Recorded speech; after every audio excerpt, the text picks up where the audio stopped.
we are currently in the Vancouver airport. This guy didn't sleep at all last night. I only slept for did I even sleep for 3 hours? I don't remember. Maybe 3.5, I don't know. But we are on our way to Barranquilla, Colombia. So very exciting. We're gonna be there with Compassion Canada.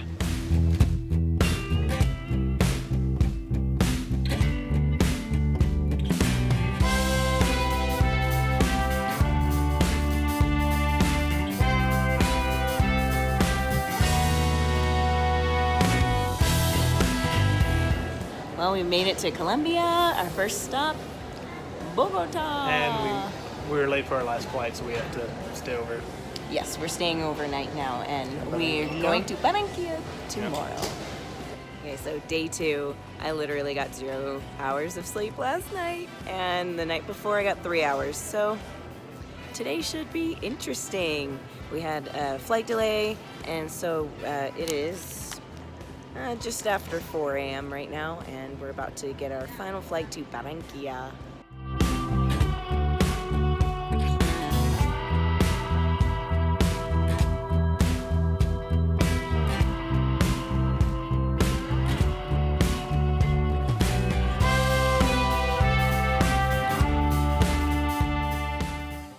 So hello from Colombia, Barranquilla, Colombia.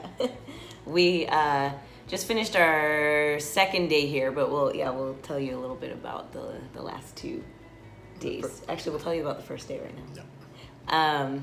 Yeah. So yesterday we went to what we call the Child Survival Program. And that program focuses on mothers right from, as soon as they're pregnant until 3 years old, and helps mothers to learn how to raise healthy children, and we mean healthy in every sense of the word: spiritual, social, emotional, mentally, and also physically. And so just teaching the mothers, the value of motherhood, and that their child is a gift, and giving them tools and skills to be able to make an income for their family. So what did you think about yesterday? I thought it was the coolest part about it was, I knew the Compassion worked to the local church, but I didn't realize it was tied so closely to it, because the center was at the church, and the one we went to today, the center was at the church. It was completely separate from the schools the kids went to.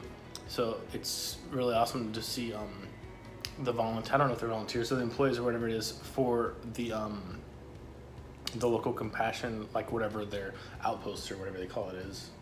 Yeah, I think they're employees. They call themselves tutors. Yeah, but it's it's a lot of hard work, and it's a lot to do this every day for that many kids. Is just really intense. Yeah, there was somebody asked one of the employees at the center, what is the major difference between the women at this program versus other women in the community who haven't gotten the opportunity yet to join. And she said one of the major differences was that these women have goals and they work toward them, and they have dreams for their family. Because in situations like that, I would feel absolutely hopeless. Yeah. What's the point of even having a goal? All I'm trying to do is make it where's the next meal coming from, right?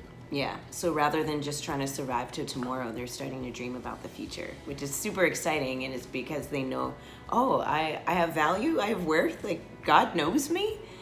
And then in the afternoon, we went to someone's house and saw what she was living. I think she'd only been part of the program for a few months. Yeah, because her child wasn't that old. Yeah, I don't think her child was even a year.